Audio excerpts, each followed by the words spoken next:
आज हम जानेंगे एक ऐसे महान शासक के बारे में जिनके शरीर पर 80 घाव थे। एक आंख नहीं थी, एक हाथ नहीं था, एक पैर नहीं था। इनके बावजूद भी वे युद्ध के क्षेत्र में कभी पीछे नहीं मुड़े थे। ऐसे महान शासक जिनके नाम से ही मुगल सेना कांपती थी। वे एक ऐसे महान शासक थे जिन्होंने अपने जीवन काल में कई युद्धों का सामना किया, लेकिन अंतिम युद्ध के अलावा उन्होंने सभी युद्धों में सफलता मिली।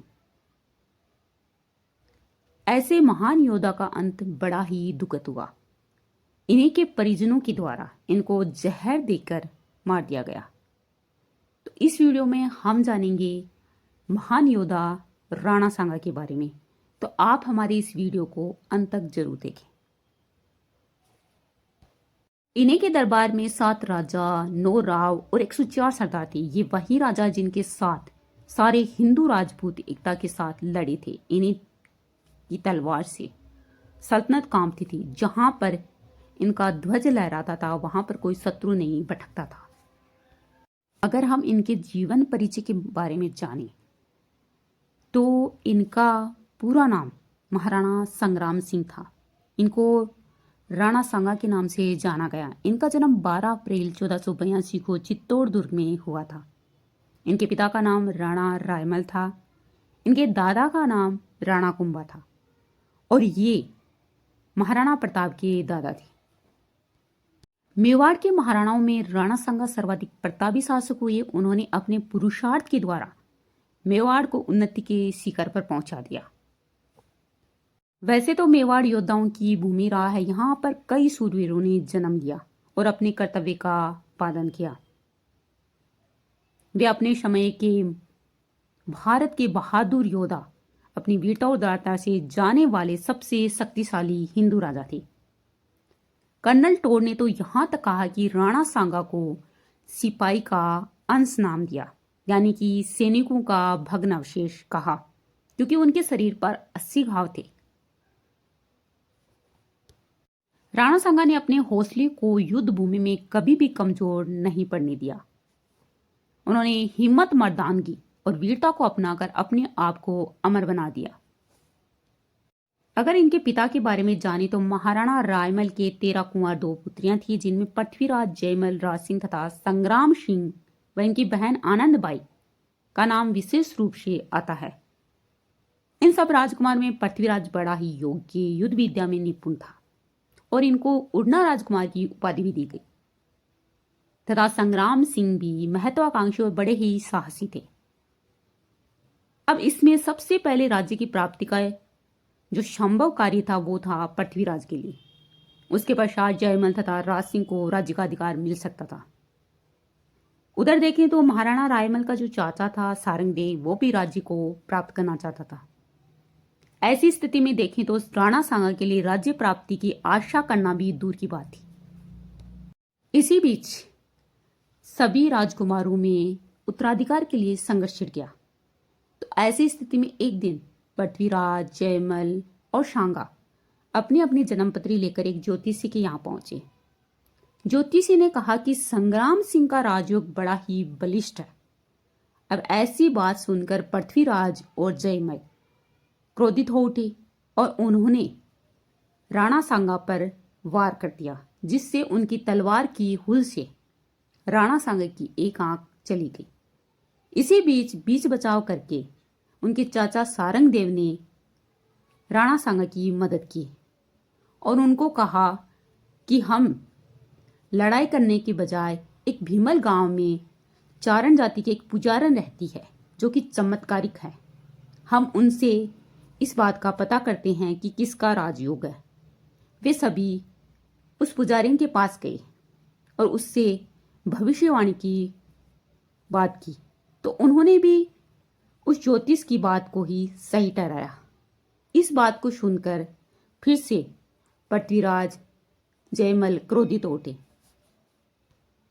और राणा सांगा पर हमला कर दिया। इसके बाद में बीच बचाव करके सारंगदेव ने संग्राम सिंह की मदद की और उन्हें भागने के लिए कहा। वे वहां से भागकर श्रीनगर, अजमेर पहुंच गए, जहां पर उनको करमचंद पवार ने शरण दी। उसके बाद में कुछ समय के लिए वे अज्ञातवास में रहे और अपनी शक्ति का संगठन किया।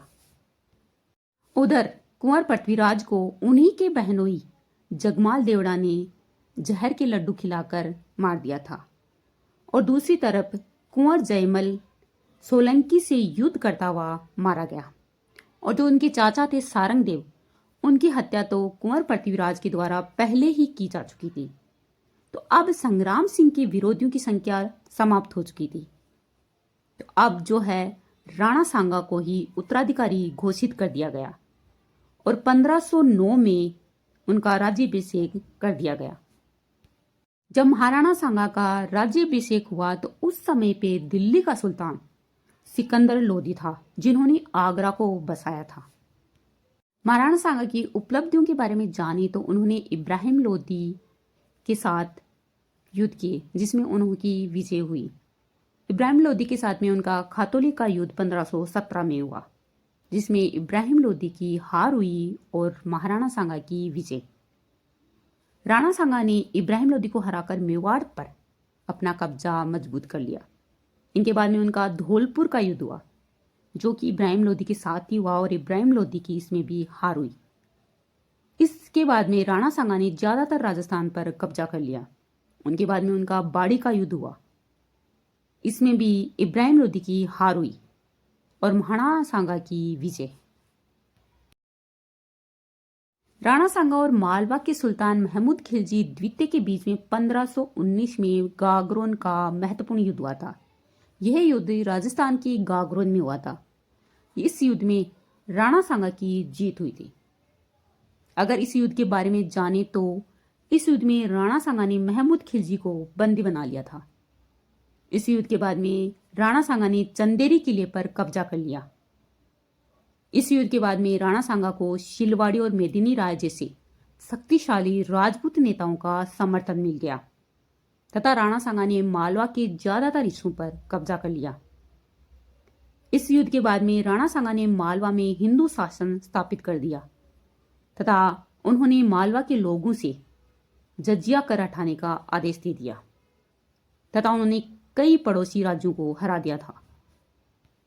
अगर हम राणा सांगा और महमूद खिलजी के बीच युद्ध के कारण जाने तो इनमें कई कारण हैं, जैसे कि राणा सांगा चाहते थे कि भारत में हिंदू राज्य की स्थापना हो जाए। महमूद खिलजी भी ये चाहते थे कि वे पूरे भारत पर अपना राज करें और राणा सांगा भी ये चाहते थे कि अपने अदम्य साहस, कूटनीतिक रणनीतियों, सैनिकों की कमान के जरिए मेवाड़ की समृद्धि करें और आधिपत्य को स्थापित करें। महमूद खिलजी ने राणा कुंभा पर कई बार हमला किया था। राणा सांगा और महमूद खिलजी के बीच लड़े गए युद्धों में देखें तो सारंगपुर की लड़ाई हुई थी, गागरोन की लड़ाई हुई थी, मांडलगढ़ की लड़ाई हुई थी। इन युद्धों के बाद में महमूद खिलजी की सेना को भारी नुकसान उठाना पड़ा। राणा सांगा और गुजरात के शासक मुजफ्फर द्वितीय के बीच में 1520 ईस्वी में युद्ध हुआ था, जिसमें गुजरात की सेना को हराया गया तथा गुजरात की संपत्ति पर कब्जा कर लिया गया। अब इस युद्ध के बारे में खास बातें ये जाने तो राणा सांगा ने गुजरात पर आक्रमण करने के लिए राजपूत सेनाओं का गठबंधन किया था। उन्होंने रायमल को ईडर का राव बना दिया था। राणा सांगा ने निजाम खान की कमान में गुजरात की सेना को हरा दिया। राणा सांगा ने मुजफ्फर द्वितीय की सेना को गुजरात में धकेल दिया। राणा सांगा ने गुजरात के जो सुल्तान थे उसको महमूदाबाद भागने के लिए मजबूर कर दिया। उन्होंने गुजरात की सारी संपत्ति पर अपना अधिकार कर लिया।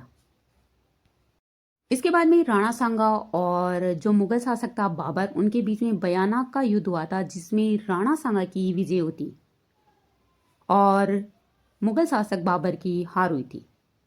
हार के बाद में बाबर चुपचाप नहीं बैठे थे, उन्होंने शक्ति का संगठन किया और उनके बाद में उनका खानवा का युद्ध हुआ राणा सांगा और मुगल बादशाह बाबर के बीच में।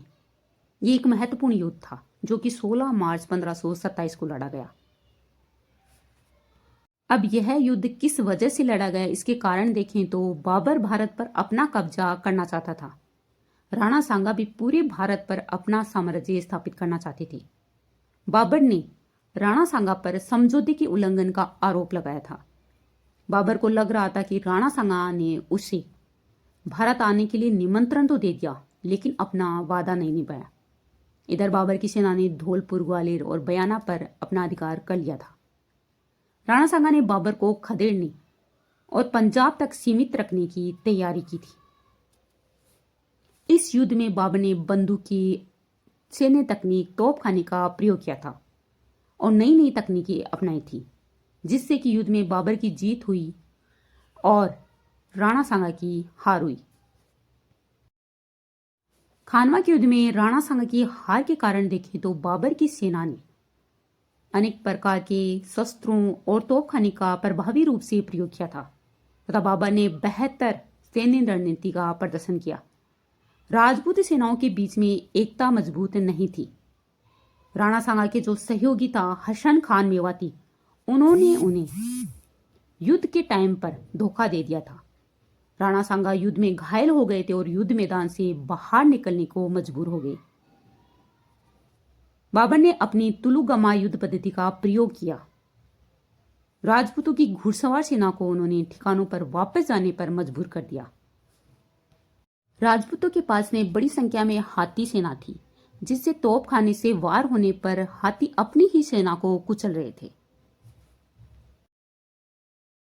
खानवा युद्ध के परिणाम देखें तो राजपूत शक्ति कमजोर हो गई। मुगल सम्राट बाबर ने आसानी से उत्तरी भारत जीत लिया। बाबर ने ग्वालियर, धौलपुर, दिल्ली, आगरा और अलवर पर कब्जा कर लिया। बाबर ने चंदेरी का जो शासक था मेदिनी राय, उस पर हमला कर दिया। उन्होंने लोधी सल्तनत की सेना का सफाया कर दिया। बाबर ने विजय होकर गाजी की उपाधि धारण कर ली। खानवा के युद्ध के बाद में भारतीय उपमहाद्वीप की सेनाओं में तोपखाने युद्ध का मुख्य आधार बन गया। इस युद्ध में उपमहाद्वीपीय बलों की पिछली जो भी सैन्य रणनीतियां थी, उन पर रोक लगा दी गई। राणा सांगा ने अपने जीवन में कई युद्ध लड़े। राणा सांगा को मानवों का खंडहर भी कहा जाता है। उन्होंने सभी राजपूत कुलों को एक किया था तथा अपने राज्य को समृद्ध बनाया था। वे खुदार और वीर योद्धा थे। ऐसे महान योद्धा का देहांत जो है वो 30 जनवरी 1528 को चित्तौड़ में हुआ था, जो कि उनके ही सरदारों द्वारा जहर देकर मार दिया गया था। ऐसा माना जाता है कि अगर बाबर की तोपें नहीं होती तो हो सकता था सांगा ने बाबर के खिलाफ ऐतिहासिक जीत हासिल की होती। तब उस समय पे भारत का भविष्य कुछ और ही होता।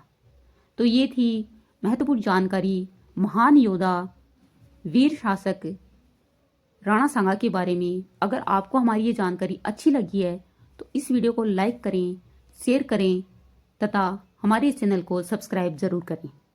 धन्यवाद।